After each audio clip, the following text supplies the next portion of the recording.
Shalom saudara-saudara yang dikasihi dalam Kristus.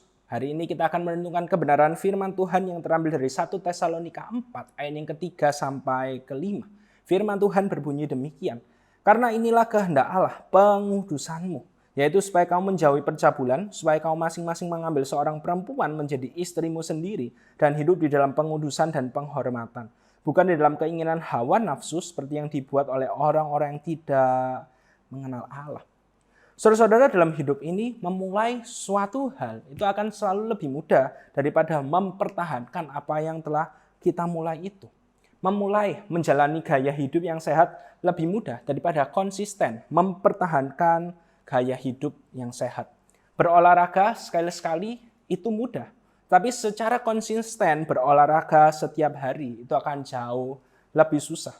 Dan begitu juga dengan iman kita di dalam Tuhan Yesus. Percaya kepada Tuhan Yesus sebagai juru selamat, ya itu adalah titik awal perjalanan iman kita di dalam Kristus. Tapi hal yang jauh lebih penting dan tentu tidak mudah, karena ada banyak tantangannya.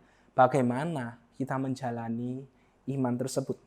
Pada bagian firman Tuhan hari ini kita melihat bagaimana Paulus mengingatkan jemaat Tesalonika setelah mereka percaya kepada Tuhan Yesus, mereka perlu hidup di dalam pengudusan.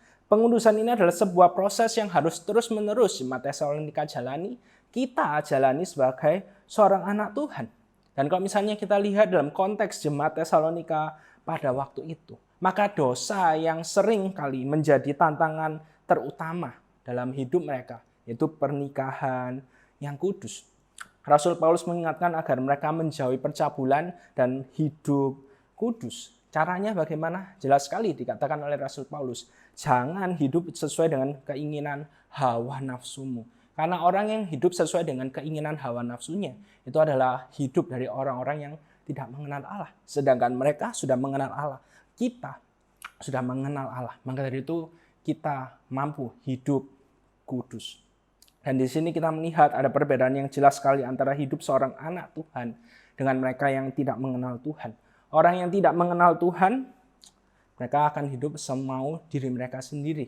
Ide hidup kudus itu tidak akan pernah mereka pikirkan. Yang mereka pikirkan, yang penting aku senang, yang penting aku dipuaskan, ya sudah aku akan melakukan hal tersebut. Tapi yang seharusnya dipikirkan oleh setiap dari kita sebagai seorang anak Tuhan, bagaimana kita hidup kudus. Karena Allah telah memanggil kita menjadi umat yang kudus. Dan kita perlu untuk terus hidup di dalam proses pengudusan tersebut. Mari sama-sama hari ini kita menjalani aktivitas kita. Kita ingat, kita perlu hidup dalam proses pengudusan. Jangan hidup sesuai dengan keinginan diri kita sendiri, tapi hiduplah sesuai dengan kehendak Tuhan. Amin. Mari sama-sama kita berdoa. Saudara-saudara, kita bersyukur jika hari ini kita sekali lagi boleh disegarkan oleh kebenaran firman Tuhan. Datang kepada Tuhan, minta kekuatan dari Tuhan, agar Tuhan yang terus menguatkan setiap dari kita. Tuhan tolong setiap dari kami, agar hari ini kami senantiasa dapat hidup kudus di hadapan-Mu. Tindakan yang kami lakukan bukan hanya sekedar karena kami senang, kami puas. Tapi apakah apa yang kami lakukan ini juga Tuhan senangi atau tidak? Biarlah itu yang terus kami pikirkan dan kami lakukan dalam hidup kami. Hanya dalam nama Tuhan Yesus kami berdoa. Amin.